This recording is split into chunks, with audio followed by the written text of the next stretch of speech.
You're watching PEGRI TV, Rhode Island's public access channel. The wheel is turning and you can't slow down. You can't let go and you can't hold on. You can't go back. Hello and welcome back into my wheelhouse. Today is July 8th, 7th, sometime in July. Hard to keep track. We haven't been here in a while. Since we've left, we have a new NBA champion. Congratulations to the Toronto Raptors. Very exciting.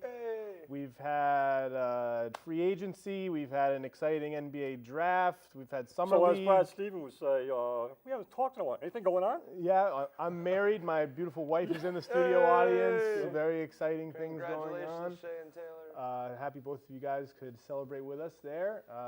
So we got a whole lot of stuff to get to. You got a quick chump before we spin the wheel of all the You know, topics? I actually got something. I don't know whether you got Dan's new definition of GOAT. Have you got that one yet? Sometimes. It's really cool. I really like it. He says instead of GOAT, you got to go with born. Yeah. Best of right now. Right. I love that. So instead of thinking about who's the greatest of all time, who's the best of right now? Right. Obviously, right now you would say Kawhi. Right.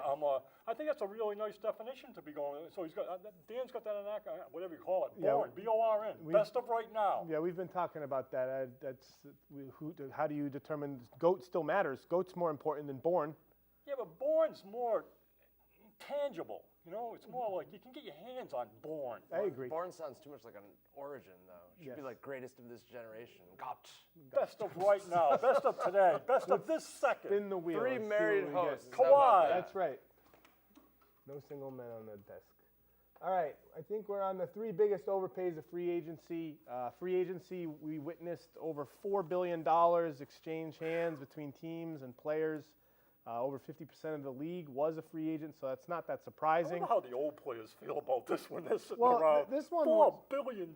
It wasn't more so. I mean, in contrast to the 2016 summer, there weren't as many like just absolutely blasphemous contracts. It was just the actual volume of the deals that were being handed out. So just some of the worst deals. I had a couple. I think it had a lot to do with teams either showing a little bit more favoritism towards players, trying to bring them back, returning players. Some of the bad contracts were clearly done to appease maybe some of the other players that they were targeting. So I had a couple guys. The first guy I had was former Boston Celtic. Hope he does really well in Charlotte. But the 3 years, $58 million for Terry Rozier. $19.5 million a year. He got the Brinks That's truck. really overpaying. Talk about desperation on the part of Charlotte. Just trying desperately to get somebody who will have a positive offensive impact. But talk about grasping at straws, though. I mean, after seeing what he did last year, and also seeing how he's kind of a psychological experiment, it just seems like way too much money. Pro Terry Rozier. And, Me you know, too. My brother like Dan. My him, brother Dan loves him. My brother Dan wanted to hand him the keys. I think what it did is it made everything real easy for the Celtics. Yes. I mean, how can you feel bad? How can you even question what happened? $19.5 million a year, Terry Rozier. See ya. It's a no-brainer for the Celtics. I think that he has an opportunity to live up to that money, but I doubt that he will. I'm excited for him to have this space, to have the role that he's going to have. He is clearly going to be probably the number one guy in terms of shot attempts, in terms of usage on this new Charlotte Hornet team. I think that it's just a little questionable. I understand why they didn't offer the contract to Kemba Walker. Shout out Kemba Walker, current Celtic. Yep. But it begins to become a little bit more fuzzy once they turn around and then offer a pretty large bag to a sub-level replacement point guard instead in the replacement of Part of Kemba. with Kemba coming from the upper management is that, you know, we tried for 8 years. Yeah. And he had his best year he ever had, and we still couldn't do it. Right. So we got to try something else. It just wasn't working. It just as doesn't good as seem he like their was. vision is working in terms of trying something else. Who are some of the other worst deals that you had? I'll go right with the Celtics. Al Horford. Yeah. I made it easy too. I mean, $109 million. I know that's what $97 million plus some incentives or whatever Right. it is. On a 4-year contract, it's $25 million a year for Al Horford with bad knees that going forward. As much as I like Al Horford, I think that was overpaying. Absolutely. I mean, he's got no low post game at this point. Yeah. I mean, he's one of the best non-superstar talents to have on your team because he's a very cohesive type guy. He's a good locker room guy. Great. But he can't score in the low post. He's getting older, and he's not going to age well. His game's not going to age well. I think one thing, though, is that he fits Philadelphia like a glove. Yeah, it's great. Of course. So for that reason, I guess you're going to pay him. I still think they overpaid him. And he but- can guard Giannis. And now what? Their starting five, the average height but is he helps- 6'10". Yeah. But he's exactly what Embiid needs. And not only does he get his nemesis playing on the same floor with him, Embiid needs that guy. Well, he needs that guy to build. He can miss games now. I do agree that the 109 or 10 or whatever it is million is an overpay. I do think that it's a necessary overpay, and I was expecting it. So I don't know if I necessarily would group Rozier it was among the worst deals. I think that's in a different ballpark than Terry, because Terry's a full head scratcher, where Al, it makes sense to give him that money even if it's paying him more than the market would predict. Well, Did you get any other head scratches? Because I had trouble finding. Well, 8 other I only teams got one were other. going after What are one of your worst deals? Well, I mean, he wasn't exactly an unrestricted free agent, but he opted out. Harrison Barnes Yes, he's one of mine. continues to Obviously. bet on himself, and you know what? Why knock him? Because he it's coming up working for roses. him. So he opts out, and then he gets a 4-year, $85 million extension. yeah. He's already made $83 million off this ridiculous contract, and he's not even that good. No, I think we all agree he's not really that good. I wasn't that In sour. relation to the money, he's not. I'm not that I like sour. him. But I think on- Sacramento can't get that many people, so they're like, we have to. Well, it's, Really. in hindsight, They didn't need him. I'm not that sour on Sacramento's offseason in a whole. I'm pretty indifferent love overall. I think they Sacramento. did a good job in terms of bringing in backups to support their young players that are going to be playing the majority of the minutes. And I think that moving forward, Harrison Barnes will be a perfectly fine fourth option on their team. It's just that you don't want to be paying, you don't want to be paying $23 million a year for your fourth option. I understand that the swing is one of the more hard to find, harder to fill spots in the league, especially one that offers a plus on either end of the ball. He's not an elite defender at all, but he's an above average defender, and he's above average offensive player. I understand maybe the viewpoint that swings are very, very hard to find, specifically threes, and having those that can create their own shot, defend at an okay level, and be able to give you some level of modicum you of remember offensive last ability. year- That's valuable to a degree. I agree. He Last- is one of my la- worst deals, last but I can year, see there a little bit. We crowned him best looking guy in the NBA too. I don't know whether it has any factor. I forget don't know about if we doing all that. did. It might not have been unanimous. think it was But just you. let's also talk about the fact that they had a little bit of redundancy in Sacramento because they also gave $25 million to Trevor Ariza. Yes, that was Which another is overpay. also kind of silly. But that made more sense to Small me. money. Well, in this day and age. My final worst deal is DeAndre Jordan. Clearly, he got paid to be the trio with Kyrie and Kevin Durant, new Brooklyn Nets. But this is not the age of the trio, though. This is the No. age of the duo. Yes, so this is new. But then again, Durant's out the whole Do year. you have a final worst deal? Anybody from New York? Yes. All my New York fans were like, about to jump off the Newport Bridge the other day because they Not were me. just like, what's going on here? I didn't. I'm becoming a Bobby New York fan. Portis. I'm becoming a New York fan fast. They threw a lot of money to Portis. I mean, I like the Yeah, young talent in New York, but you're talking a $20 million range or low or whatever, right? Uh, I thought maybe Malcolm Brogdon was a little bit much for. He was, but that's okay. but It's that's understandable coming from again. the biggest Malcolm Brogdon Oh, I fan? know. No, but I'm just, no. I love Malcolm Brogdon. I think it's a good Me fit. too, but I it's a thought great fit. We were all You're right. surprised that we're going. Yes. Wow, But I 85 think million, Utah- Malcolm. Way to go, Malcolm. Utah and Indiana have significantly improved their rosters, and I think they already were good. I think across the board, it's easier to find an overpay than it is to find a best deal. But Oh, spin it easily. and see what we got. All right, so let's talk about the Western Conference's off-season. We can transition right into thinking about one of the teams I have ranked in my top 5 in the Western Conference for the best off-season so far. You just mentioned them. The Utah Jazz are my second best off-season. I love that the additions that they made with trading for Michael Conley, bringing in that steadying presence in the backcourt to help Donovan Mitchell extend his career, be more consistent moving forward, getting more shooting on the starting lineup and more creation, more grit in Bojan Bogdanovic. Also probably another overpay, but one that makes sense. Indiana clearly was not willing to open the bank as much as Utah was, so they landed him, but I think he fits very, very well in the swing, and he'll be able to play 4, 3, and 2 for them, so I think that helps. They also picked one of up my Ed coworkers Davis, too. said he doesn't think that Utah is even going to be a top 5 team in the West. I mean, I wouldn't be surprised if they Just about. weren't, but I think they will be. I think they will be. I think they're a contender. They're one of the 10 teams this year that could win a championship, but I wouldn't be surprised if they were a 6 seed. I wouldn't be other than surprised if Conley- they were the cons- 1 seed. They're Say, consistently other than coached Conley and well. Bogdanovich, who'd they get? Who'd you say? Ed Davis. Yeah, that's a good one. And they got a point guard, too. They got, Well, Conley. they they got got a Mike backup, Conley, too? but they didn't really get him. Mike. But Mike Conley's a good fit for them. Yes, But like you said, sometimes you overpay for good fits, especially when you've got a great coach. Right. And I really would gamble on them being in the top 5. What I found pretty revealing a lot to me was how the West how they improved themselves compared to the East. Yes. Here we thought, the balance of power, and when you looked at it before free agency, you said, well, that's all slipping in the. I got 5 teams in the West that significantly improved themselves. Definitely. And I'll go right to the Lakers. I can't see underplaying what the Lakers has done just because they didn't get Kawhi. I was really high last year on the combination of Rondo and Davis and James, and I'm saying I think that's going to happen. I really like that team. They got Rondo. Plus, they got Boogie.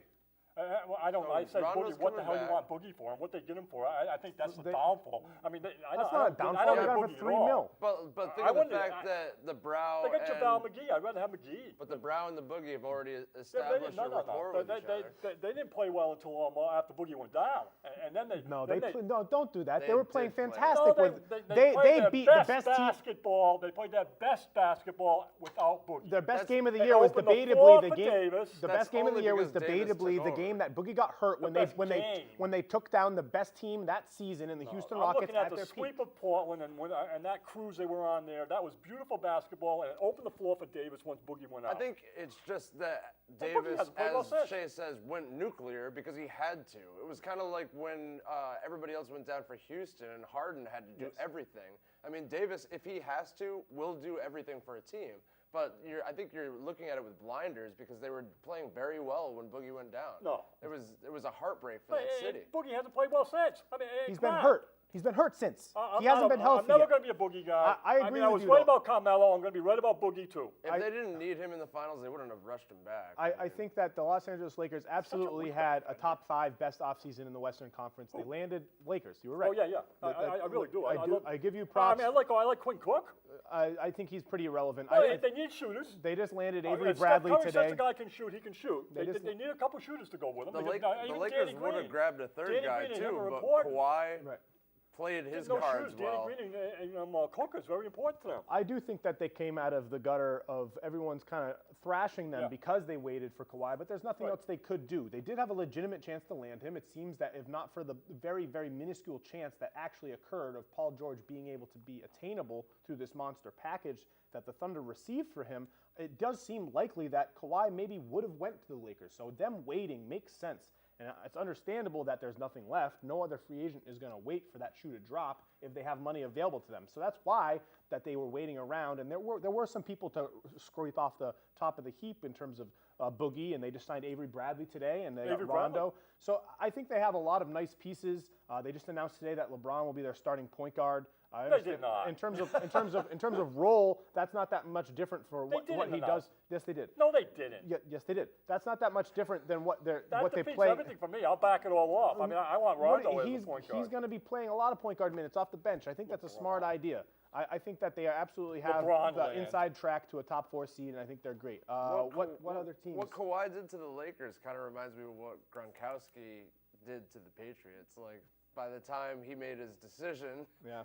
they were out on a lot of big names. Yeah, well, now we know why Kawhi waited Well, so yeah. long. Let's flip Go. the clear winner of the West and probably the entire offseason is the Clippers. They are my number 1 winner in the West. Yep. They What landed. a fun team that's They going to be landed to Kawhi watch. Leonard and Paul George through a monster trade offer, which makes sense when you consider it the return being both Kawhi and Paul George. They essentially traded away 7 draft assets, several of them being unprotected, some of them being the picks in the future that were heralded that are contingent on the Heat's performance. So those are going to be really, really good. And in addition, they sent away SGA, who is a confusing fit with Russell Westbrook, but an exciting young player. And it does look like they're going to be transitioning away from Westbrook moving forward. But back to the Clippers, this Clippers team seems to have everything except for maybe a good passer on the team. I think that they could use a little bit more rim protection, but they have depth at each position. They have rebounding, they have energy, they have toughness, they have defense. I think they have so many creators. Lou Williams is still going to be fantastic. Their second rotation with their bench lineup with Montrezl Harrell. They just brought back Zubac. I love this team, and I don't think it's a surprise that a lot of people post this information coming in are lauding them as the title favorites moving into next year. Oh yeah, I'm gonna put $100 on him. I mean, you got Shamet, who's gonna be with one more year of experience, who was unbelievable. That was a great trade for them. You've got Lou as the third scoring option, coming off the bench probably again. Kawhi and George are going to play well together. A lot of credit. Their perimeter and low post defense is going to be amazing. A lot of credit to Doc Rivers. I mean, and look what he did. He leaves Boston because he's not going to do a rebuild. No. He goes to the Clippers, and they have everything. I mean, they got Griffin, they got Paul, they got and they all go, and he has to rebuild again. Right.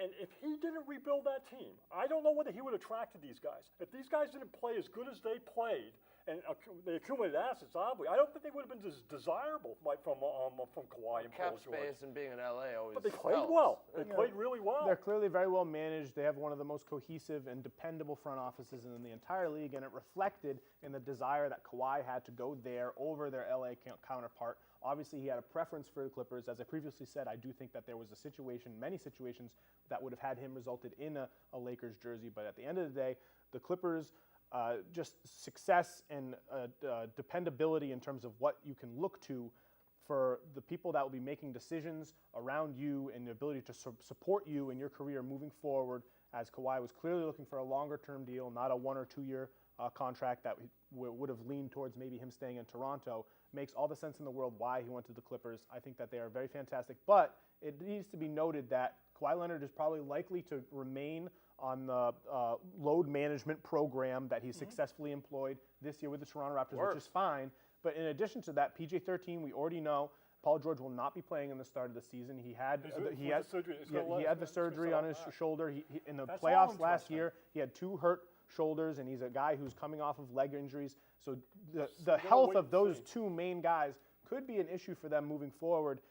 And as you say, in a league that clearly has so many teams that are contending now, that's depended on a 2-star, there's less room for error between those 2 stars on all of these main teams. Look, so hopefully if they stay together. I'll give you another plus for them, and we're not to the summer league, but I think that one of the steals of the draft is Carpignelli. If you haven't seen Carpignelli play, I like him. I mean, he for that where he was picked in the draft and the size that he's got, he's a passer. He's showing shooting chops that I didn't see before too. He is a shooter. He's a very good passer, but I think that's a nice pick from him. He may fit in there. No, they're 6'10". They're very, very deep, and they got lots to depend on in all different areas. It's just crazy because like Chris Paul alienating that locker room could have led to the long-term destruction of that organization on the whole. And then they end up making a lot of moves that might have made their fan base scratch their heads, like trading Tobias Harris right after they got him mid-season. But everything really worked out. Talk about trust the process. They're like the new iteration of trust the process. And the polar opposite is the team that they just traded with, Oklahoma City, which pretty much was alienated by Russell Westbrook, and now they're going to end up rebuilding for multiple years probably. I think that they end up pretty good from this situation. I understand that it's going to be a struggle moving forward, and they're going to be looking to be moving on from Russell Westbrook. It does seem like the Pelicans got put in a bad spot, though. I mean, they got 50 cents. I mean, not the Pelicans. The Thunder got put in a bad spot. They got 50 cents to the dollar for a superstar player. For who? For Paul George? Yeah. They absolutely did not. They They might have gotten more for Paul George. Exactly. They might have gotten more from Paul George than the Anthony Davis deal yielded for the Pelicans. They're going to turn into Paul George was an MVP candidate. You'd think you'd get more. Yes, I agree, but based on the fickleness of superstardom and the preferences that these guys have in terms of, 1 year I'm clearly dead set on being here with this guy, this teammate, and 1 year their mind could be in a completely different cloud. They don't know in 2023 whether the Los Angeles Clippers are going to continue to be a reputable franchise, and they have their picks all the way into the 2026. I think they made out pretty well. They're just not going to be the playoffs for the next few years. That's okay. I think that's especially in a competitive West where they were looking at best maybe a Western Conference Finals appearance. I think that moving forward, getting off of the contract of Russell Westbrook, probably moving him to the Miami Heat and trying to get back a couple quarters for his dollar. I think that they're going to be set up as well as they could be in terms of having to turn around and have a rebuild. It's just going to be tough for Oklahoma City because ever since they've been in Oklahoma City, been the Oklahoma City Thunder, they've had a playoff caliber team. So it just seems like a tough location for them to have a cellar dweller. Oh, I would agree. I don't know if you're going to retain the fan base. Hey, hopefully that they they've move had. to Seattle then. There's other teams that we didn't talk about. We haven't got time to talk about. That's but okay. You want to drop a team? What's your one-win winner as a wheel Suns. spins? The Suns are a winner? Okay, we'll talk about it. Big winner. Why are the Suns a winner for their off-season? They're in a similar situation with New York. If they don't get rid of ownership and they don't do that, they're in big trouble there. But I like the Rubio thing because it gives them a point guard.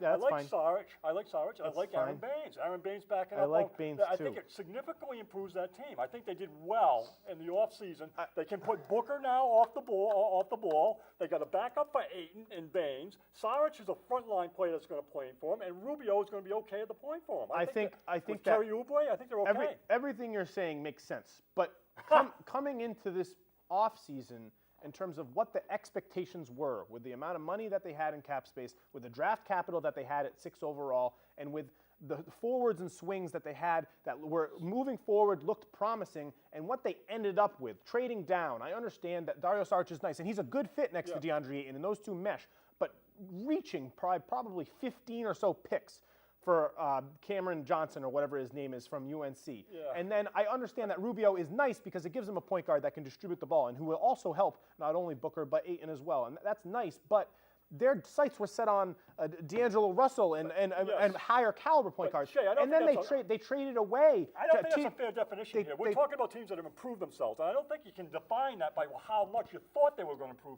Even if they improved or they didn't, I think they improved significantly. I don't think significantly. I think they improved God, slightly. yeah. They had Booker playing the point last year, and you tried to tell me he was a point guard. And he did a good That job. team was awful. That was they were terrible because they had bad In the pieces. span of time, with how many free agent signings we've seen, you just mentioned Aaron Baines. I mean, like, it can't be that I wish we had him. Yeah, I wish we had him. They had to package. And he's going to be a backup to Ayton. It works perfect. For some reason, they deemed T.J. Warren to be a negative contract, so much so that they had to attach their own first-round pick to him to move him to Indiana, where T.J. Warren is a positive player. They could have got stuff back. It doesn't diminish their improvement. They continued to make bad moves that reflected properly on their just awful We're going to have the same battle in the East.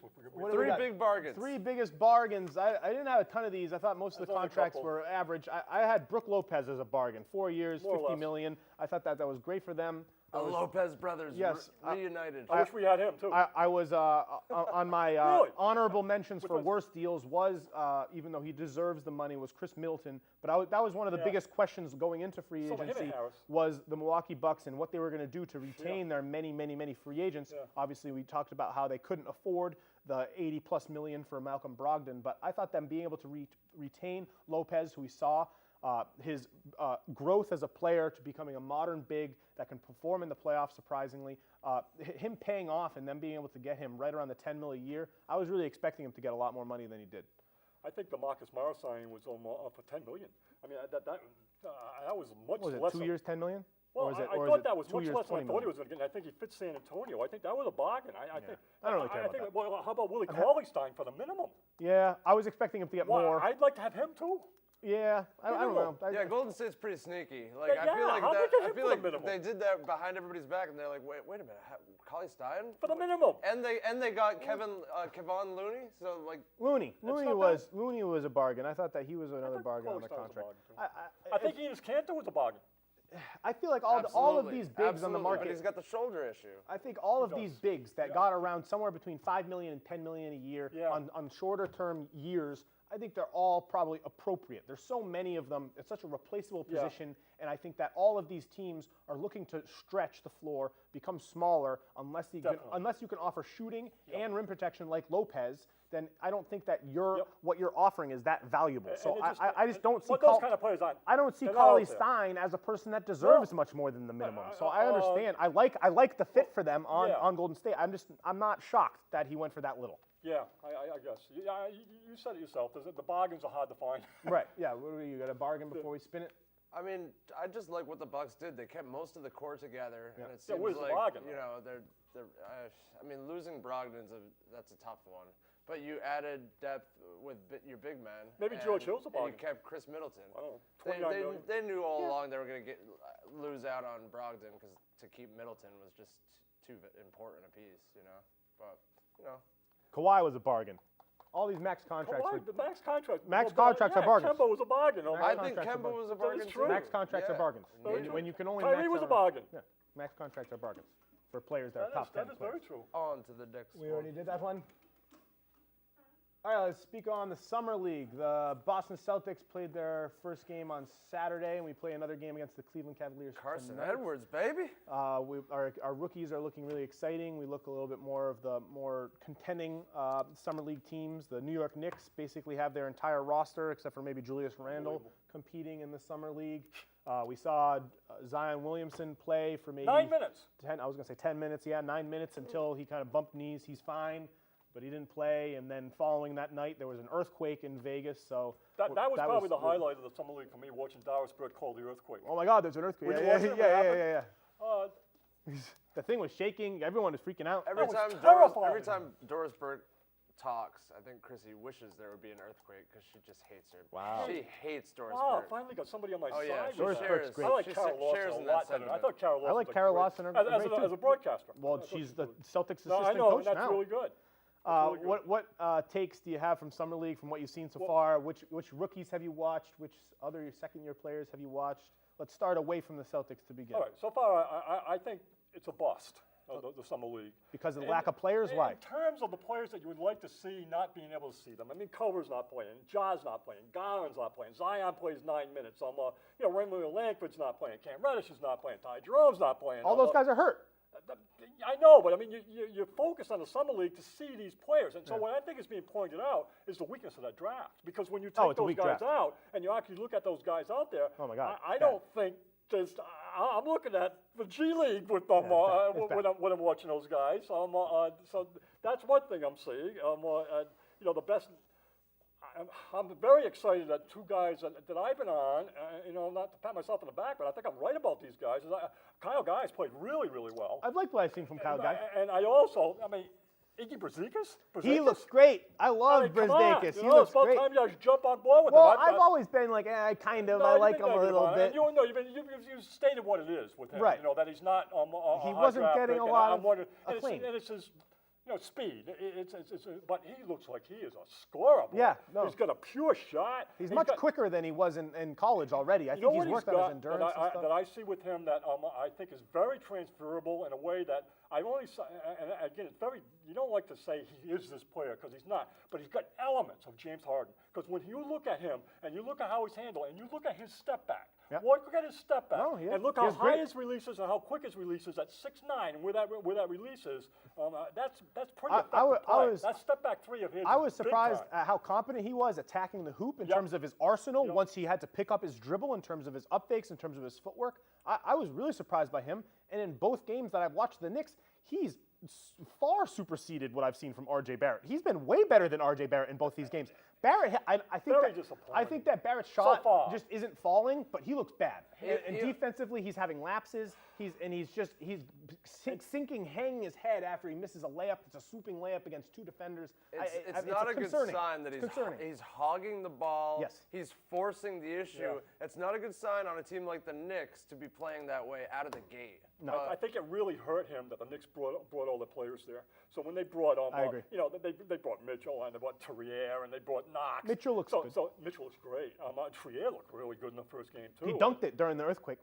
That was really pretty impressed. I like Mitch Sloan. Tell us about Carson Edwards, Sloan. I'd love him Carson too. looks explosive. I mean, I like the pick from the get-go, but he just looks like he's more advanced than a lot of the other rookie guards, and he blows by people. He's got great vision, and he's just got that jumper that we all know is silk.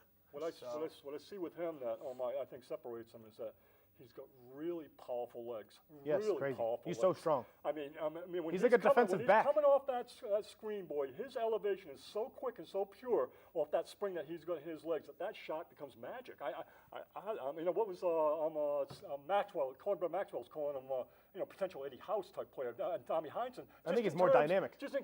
But I mean, in terms of quick release. when we haven't had that, I think he can play. Right. I don't know if Kemba wasn't so small, I'd be tempted to say, man, him Well, and Kemba at the same time. Stevens likes the three-guard lineup, so I wouldn't We be really don't surprised have if a we rolled them up two-guard. together. We may have to trade JB. Something that excites me about Carson Edwards that in watching his games at Purdue last year, that I didn't see a lot of is his intensity often in his years in college didn't carry over to the defensive end as often as I was expecting it to, and he really is a bull on that end of the floor. And I think even in the summer league, where he still is, so far, there's just been one game where he was still taking a brunt of the offensive responsibilities. And he was clearly taking enough of a step back where a lot of his effort could be really dispersed on the defensive end, and he looked great on there. I understand that he's undersized, but he has a long wingspan, and as you says, he has a really, really strong base. And I think that's going to help him to be able to defend a little bit smaller guards, and I think that he'll be able to handle second rotation guards around the league. He's so in the moment. He's not overwhelmed by where he is and what he's doing. I think he's going to make us forget Terry Rozier. I'm excited about him long term. Speaking of point guards, I'm a little about Kobe White because I'm as well. He has tantalizing flashes. I don't even know what the word for it is, but hot and cold, I guess. Because he's got certain plays where he just looks phenomenal, and then other spans of time where he's got more turnovers than assists at the end of the game, and you're just like, what's going on with this guy? I think he's going to give you a lot of hustle. He's going to get a lot of rebounds for a point guard. But I mean, they need a real point guard. They need him to play more like he was playing. I think because of that, I'm down on him. He's so inconsistent, and his shines are so bright, and they're exciting. 0 for 11 from 3, by the way. Because he has that creation, scoring guard ability, while also having upside in other areas of the offensive end of the floor.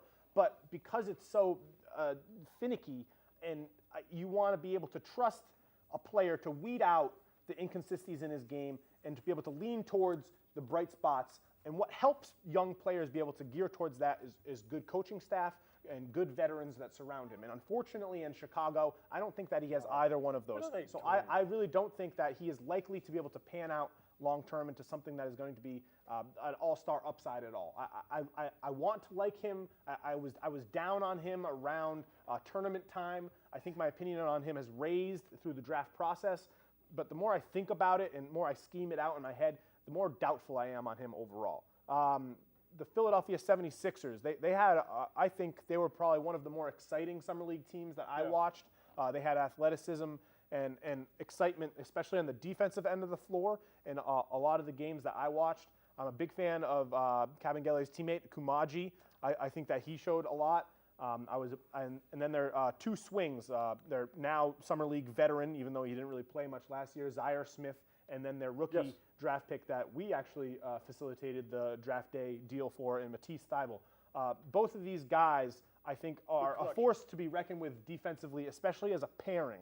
When these two guys are on the court together, their ability to completely erase the other swings and guards that are on the opposing side of the floor is really, really remarkable. Their explosiveness and lateral quickness, I was really surprised by, because I was aware of Zaire Smith's athleticism, and I wasn't sure how well he was going to be able to apply it in terms of being able to handle NBA offenses. And then with Thybulle at Washington, they played a lot of zone, so then it's always a little bit unnerving to think about how you'll be able to transition into playing man.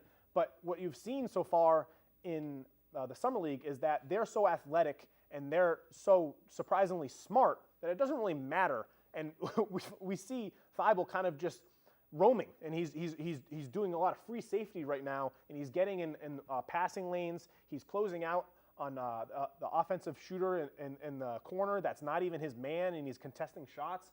Both of these guys are so explosive that I think that they could be really, really, really good fits long-term with a player like Embiid, with a player like Al Horford. I think that type of big will help these guys a lot.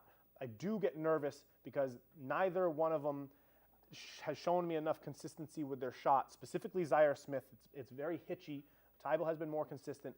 But with those two guys, they need to be able to chisel out enough of a reputable shooting game to see minutes on the floor with Ben Simmons. And because of that, that makes me a little bit nervous. But overall, I've really loved what I've seen from those guys. Single worst performance. Let's hear it. I pat myself on the back. The crowd guy. DeAndre Hunter was awful. He looked so bad. He looked so bad, Mike. He looked really bad. It was really discouraging. It was sad. It was sad. The only thing I can say to try to put a positive spin on it is that the other guys that didn't play, they shouldn't have had to play him. So what they did is they gave him a run through in the hotel room, and then they put him on the court, and they basically said, "We're going to give you the ball, make your offense." Right. I mean, he comes from the structure of UVA. He's not a creator. From the structure, the discipline of UVA, and they put him out there He was. I'll give him more games, but boy, that was a bad performance. I had that. I was really high on that whole. I thought Bruno was decent. I like Bruno. I'm looking forward to Cam Reddish. I thought that draft in general was good, but that was probably the worst performance of a player so far in Summer League. I think that it incorrectly reflected how good of an NBA player he will be. Yeah, and yeah. I think that I'm not giving up on him at all. I know. But, although that was a bad performance. I just think that what we saw in that game was him really trying to emphasize areas of his game that are nowhere near polished enough. Him to do that. Well, sometimes that's what players were going to exactly. Sometimes that's what They were coaching staffs do, and I mean we kind of see it with our the Boston Celtics. We see Bo Williams. He's taking a lot of like face-up jump shots. And that's not the coaching staff. Right. But you know, well, I'm just saying. That's Bo. You know that Bo won't be doing that in the regular season, and you know that the summer league is also a place for maybe players to try to work out kinks in their game, try to see how they can do with the highest level of competition that they face so far. So I'm just kind of hoping that once Hunter gets into a setting where he's surrounded by a Trae Young, where he's surrounded by a good contributing big men like John Collins. And I think that he'll just be a floor spacer offensively, and he'll be able to put a lot of his focus on the defensive end of the floor, where he really is bread and butter. He's fragile in the sense of his confidence. Yes. You know, his confidence can come and go, and I just think that was a bad play to put him out on that court with just a walkthrough in the hotel lobby before you come out. That didn't work. One of the standouts I've read about, I haven't seen it from, but I've seen the stat lines. Tyler Hero is playing really, really well for Miami. Shooters shoot in the summer league, and he's been shooting. It's hard to tell what will and what won't translate with guys like that because he's already the subject of trade rumors. Yeah, so. He is, and I wouldn't be surprised if there was a Westbrook deal if he was a pairing to a lot of those ugly contracts to go back to Oklahoma City. But I like him overall. I've always been higher than consensus on him.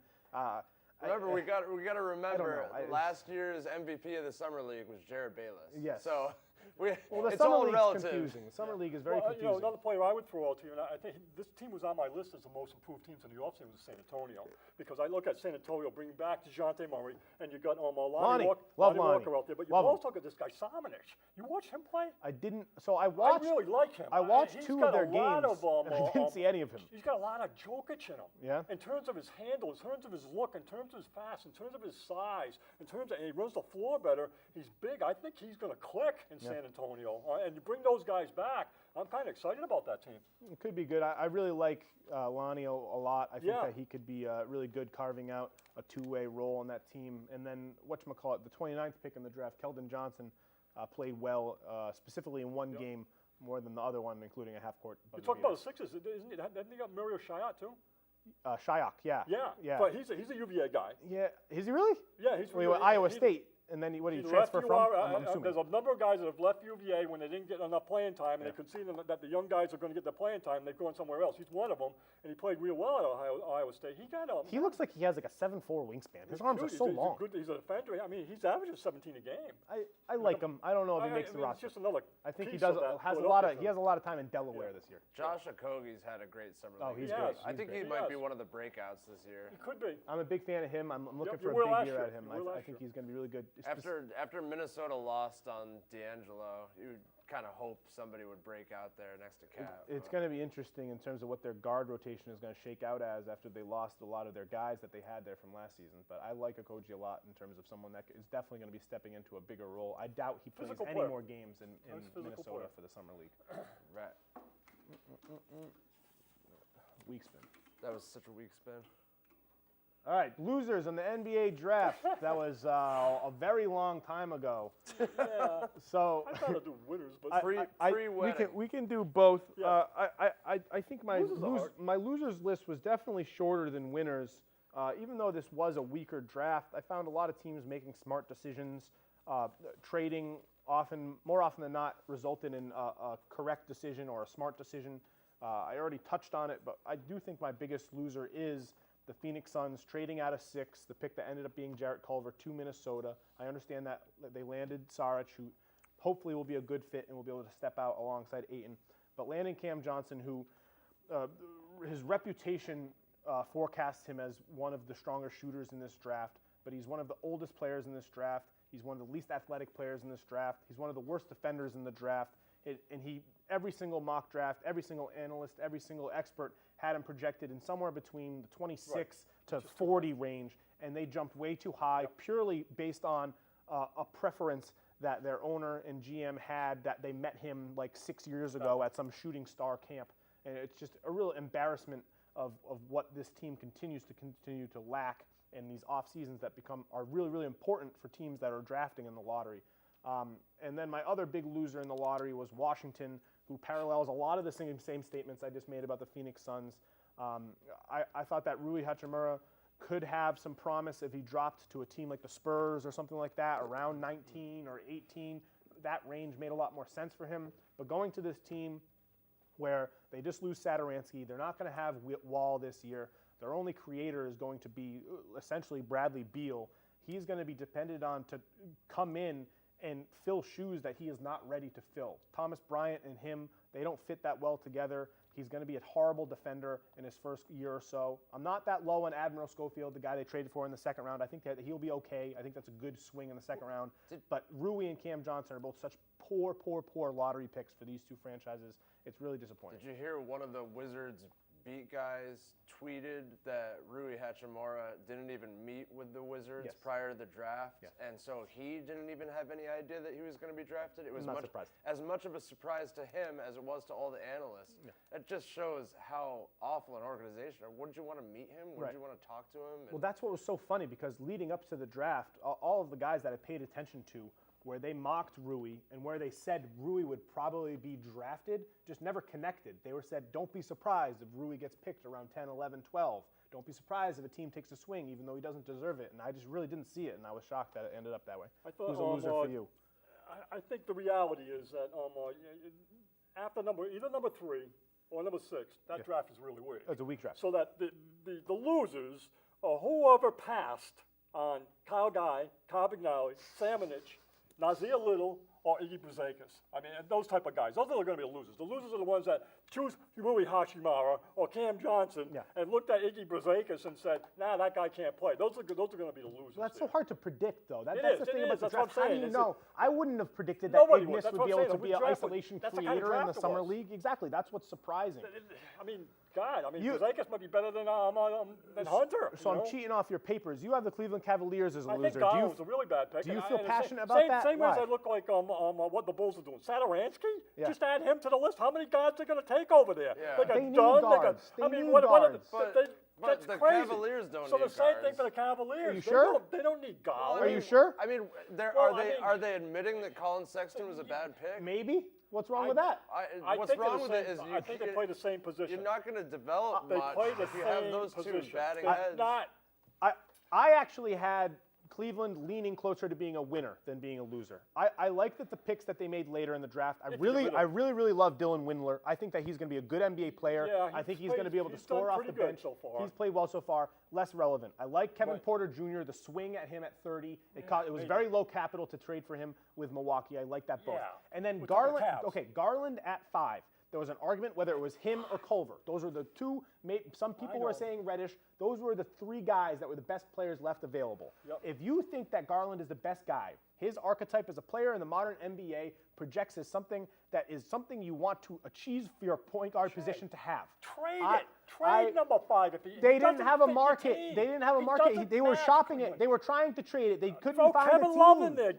They don't want to trade Kevin Love. But they can't want this guy. You don't win building around point guards. Never mind 2 point guards. I think that Garland would have been great somewhere else. He's not going to be great in Cleveland. I think that Cleveland is going to suck no matter what. And I think that's awful. And I think that Going Garland. fast. I think that Garland going I wanted for to Garland. see Garland go to someplace else. I think that going for Garland is the right strategy if you think that he's the best player available. And if skip passing on him because you have Colin Sexton, that would be a failure to employ a good strategy in a draft. Colin Sexton isn't good enough to be picking for played, fit. No, he hasn't. He shot the ball well for 2 months. That doesn't mean he's good enough to not go for the player that you think is best. But they're going with him. They committed to Colin Sexton. I think that these two guys both have the ability to stretch the floor, both have the ability to shoot from outside and create offense. I think that it wasn't that bad. I think that maybe they thought that they didn't like the ability for Culver to affect their team defensively enough, that he was a differential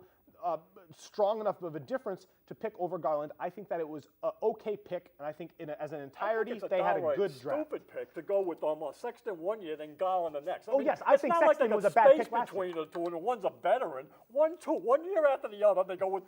That doesn't make any sense at all to me. Okay, so let's switch to winners. Who are your winners? It's hard not to rank New Orleans as a winner because they maximized value and got rid of a bad contract. Yep. I wish they didn't pick Hayes.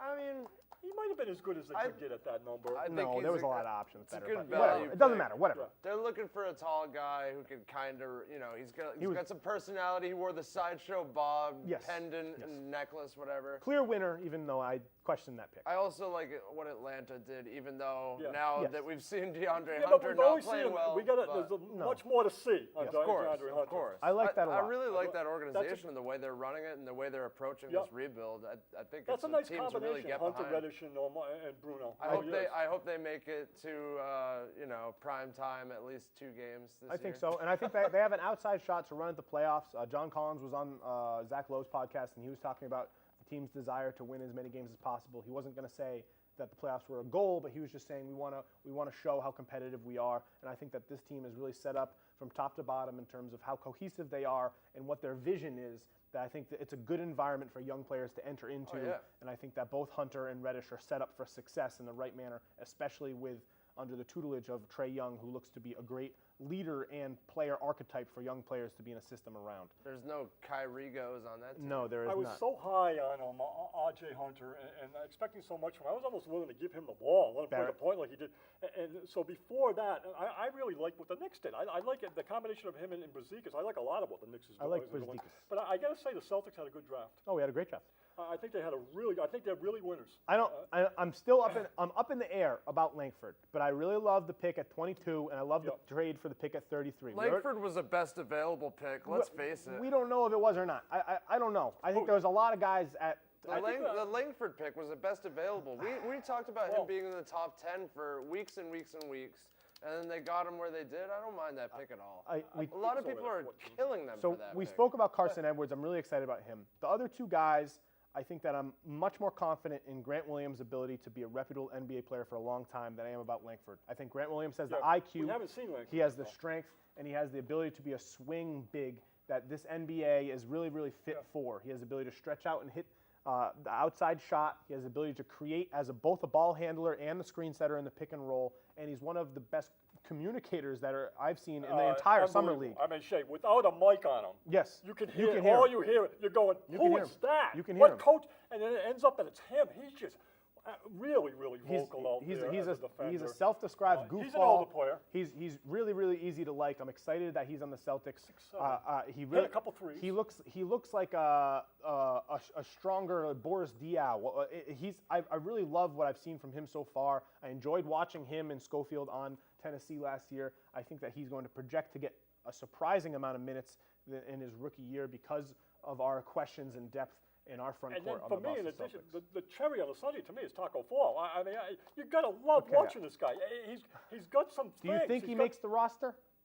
He's going to get a two-way. He's got a two-way. I don't think he makes the roster. Even if he just plays, what I'm seeing with him that I think works is that you watch his pivot foot. Watch it tonight. That guy, he's got really good footwork inside. Okay. I mean, his pivot foot, when he sets that pivot foot, he moves off that pivot foot like a big man should have to move, and a lot of big guys can't do that. The problem with this NBA, though, is that teams are just going to attack him with a high pick and roll, and it's going to be like the next Boban, and he's not going to be able to adapt to the offensive schemes of other teams. What I'm seeing is the question is that's exactly the question I was about to ask. Is he better than Boban Marjanovic? Is he better than Boban?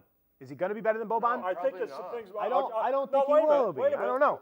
He could be. There's something that's much better than Boban about him, and that's his stamina, and that's his run. His run is much better than Boban. Okay. So that he gets up and down the floor. He's got a better stride. Yeah, you're right. So I think in that sense he's better. He's got a bigger wingspan. I don't know. He's offensively.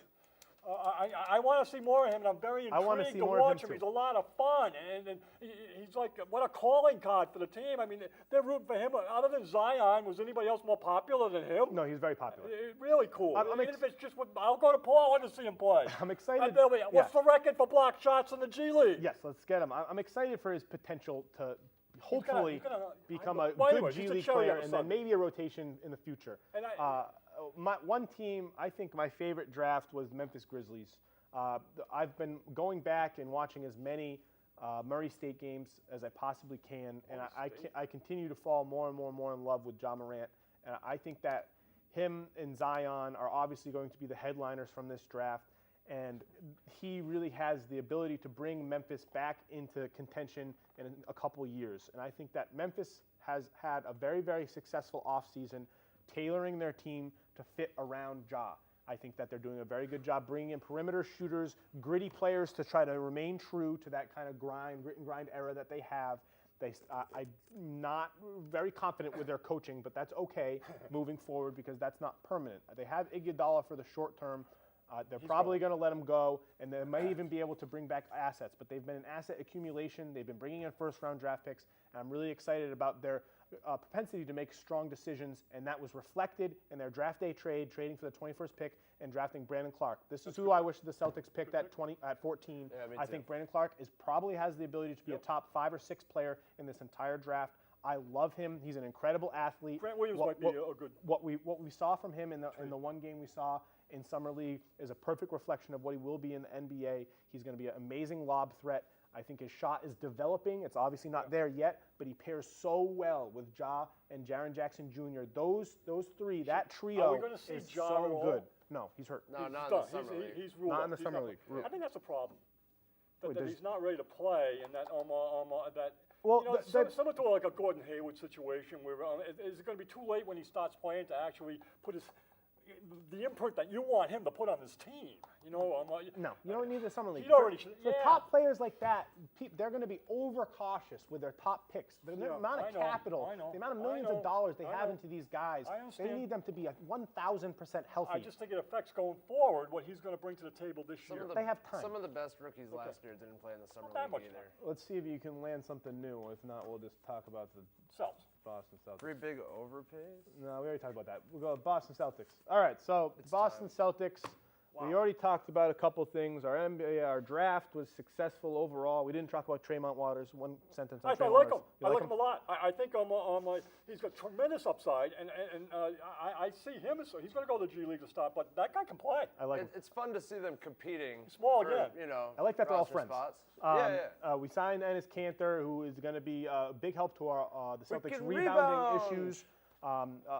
Going back to Summer League a little bit, although there were still some concerns there, I was really, really, really excited and felt a lot of promise from what I saw from Robert Williams, especially his improved ability to move the ball. I thought that his passing has dramatically increased, and he continues to be a pogo stick defensively.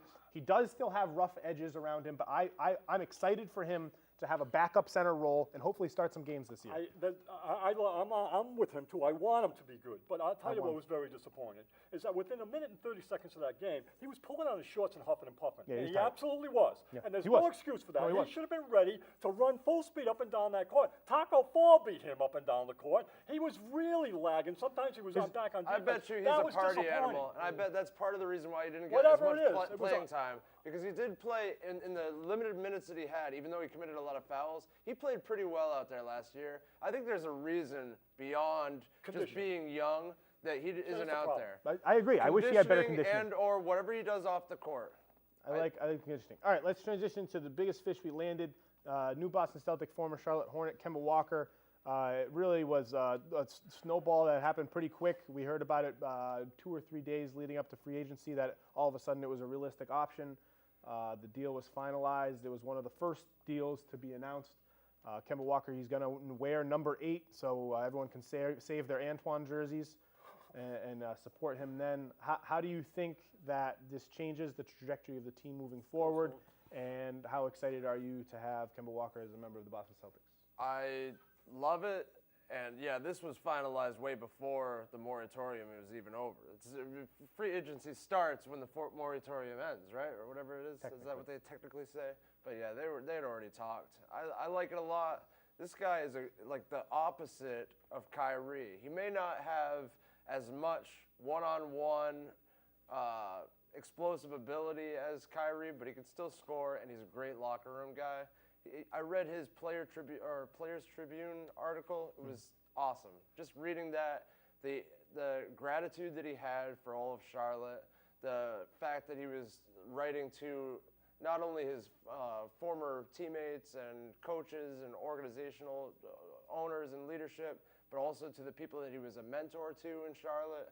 I just think he's a great guy, and he's going to be all in on this new Boston Celtics team. I think he's going to be a very positive gain for us. Yeah, and what some of the naysayers are saying that he has the ball too much, he shoots too much. I don't see this at all. I think when I watched him a lot at UConn, this guy's a team player, and he's got tremendous vision. I think he's everything that Brown and Tatum need out there, as opposed to what Kyrie brought to the table for Tatum and Brown. He's going to make other players better. And that's really going to improve our team a lot. Defensively, he's good. Got nice quick hands. He's quick. He gets a lot of steals. He gets into the open court very, very quickly. To lose Kyrie and come up with that, you could not have done better. Yeah, I think that it's not unknown that Kyrie is probably a superior player, but if that means that Kemba Walker is 85% of what Kyrie is in terms of ability, the difference that he is going to make up in terms of positive impact off the floor or on the floor for that matter in terms of the chemistry that hopefully he'll be able to build. We just saw from an article like that, you could see the adoration and respect that teammates that are bottom of the barrel on the Charlotte Hornets have for this guy. I think that it's the difference that will be made there is going to overcome that 15% difference in ability on the floor. I think that he's going to have much more buy-in to a Brad Stevens system. I think that his offensive play set, although slightly similar to Kyrie, I think it may be more tailorable in terms of it being more maybe Isaiah Thomas-like in terms of his ability to moving without the ball, his ability to never stop where he is on the floor, his ability to always be focused on the best shot available, not necessarily him creating his own shot.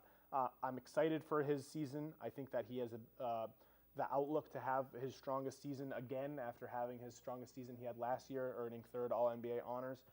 I think that he definitely has several All-Star nods in his future as a Boston Celtic, and he absolutely recuperated what looked like was going to be a sad offseason for the Boston Celtics, even though there was optimism moving forward, being able to hand the keys over to a promising young core.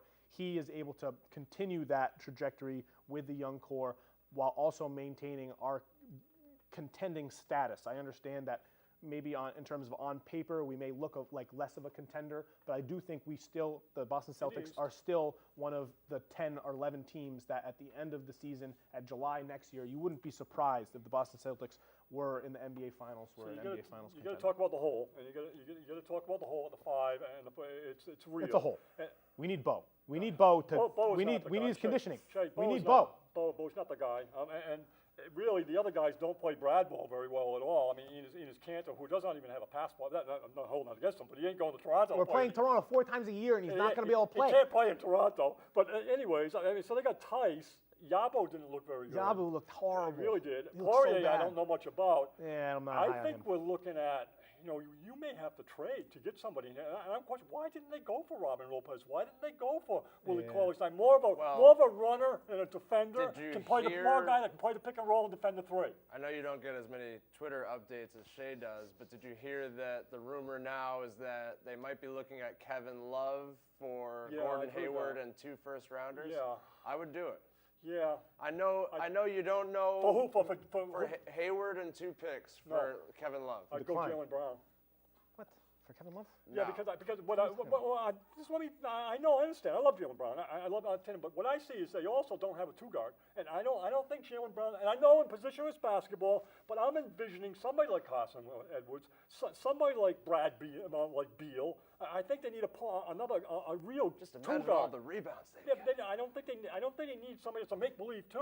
I'd rather see somebody that's a real 2 out there. I think we have plenty of players that can play get minutes Love, at the 2. But they've got to fill that hole before you can take them seriously. serious. Love is more of the same I know issues he is, that we but have he's better already. than, We at need. least he stretches the floor. like At least it. he rebounds. What do Shea. you- So he stretches the floor and rebounds. He can play Bradball, is what I'm saying. I He's know as a a- defender, We he's got not so gonna much fit more to in. talk about next week.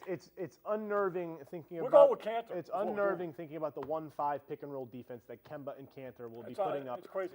One thing I would ask you, Shea, is Cantor good on the offensive side of the pick and roll? Yeah, he's great. He is. He's a great role That's man. really good because He's a great Kemba role needs man. that. Yes, Kemba does need that. And if Cantor's I mean, good there, Cantor has the window to be having his most prolific scoring season since that 1 year that he had with the New York Knicks, where he had like 18 and 10. I think there's a lot to look forward to. We got a game tonight against the Boston Celtics, Cleveland Cavaliers. go Bo Bob. We'll be back next week with a lot to Taco. talk about. Thank you for joining us in my wheelhouse. Congrats, Ted Shea. You can't go back and you can't stand still.